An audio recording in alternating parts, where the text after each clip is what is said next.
Sneha steel and furniture centre Salgare. आमच्याकडे steel भांडी, संसार उपयोगी साहित्य, sofa set, furniture, cooler, dining table, आटा चक्की व इतर साहित्यांचे एकमेव ठिकाण एक, व्हरायटी अनेक। आता शुभ मुहूर्ताची सुरुवात सलगरेतील स्नेहा स्टील मधील खरेदीनेच। वाजवी दर, सजवा फर्निचरने तुमचे घर। सर्व साहित्यावर बजाज फायनान्सची खास सोय उपलब्ध। स्टील भांड्यांना 5 वर्षे गॅरंटी, तर फर्निचर साहित्यास किडवाळीपासून लाईफ टाइम वॉरंटी। खात्रीशीर खरेदीसाठी मिरज पूर्व भागातील एकमेव ठिकाण Sneha steel and furniture centre Salgare. आमचा पत्ता रवींद्र वस्त्रनिकेतन शेजारी सलगरे। संपर्क 90 96 25 91 38।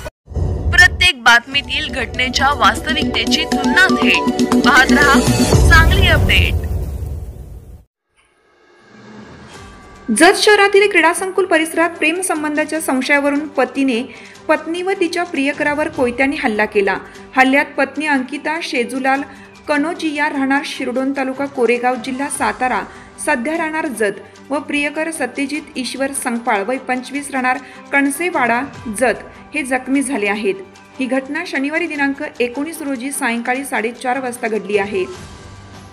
जखमी संगपाळ याला उपचारासाठी मिरज शासकीय रुग्णालयात दाखल करण्यात आलं आहे। याबाबत जत पोलीस ठाण्यात जखमी अंकिता कनोजिया हिने फिर्याद दिली आहे। त्यानुसार संशयित अजय संजय जाधव राहणार शिरडोन तालुका कोरेगाव जिल्हा सातारा याच्या विरुद्ध जत पोलीस ठाण्यात गुन्हा दाखल झाला आहे। घटनास्थळावर जत पोलिसांकडून मिळालेली माहिती अशी की सत्यजित संगपाळ याची वर्षभरापूर्वी अंकिता हिच्याशी सोशल मीडियाच्या माध्यमातून प्रेम प्रकरण सुरू झाले। तिला भेटण्यासाठी पुणे येथे जात होता। या प्रेमातून त्याने 2.5 महिन्यापूर्वी तिला जत येथील दुधाळ वस्ती येथे भाड्याच्या खोलीत आणले। यामुळे सत्यजित संगपाळ व अंकिताचा पती संजय जाधव या दोघांमध्ये वारंवार वाद सुरू होता। शनिवारी दुपारी अचानक संजय जाधव हा सत्यजित याच्या घरी दाखल झाला। तेथे त्याचा अंकितासोबत वाद झाला।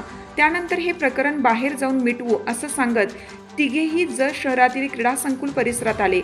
तेथे त्यांच्यात जोरदार वादावादी झाली। रागाच्या भरात संजय यांनी कोयत्याने सत्यजित याच्या मानेवर, दंडावर व पायावर वार केले।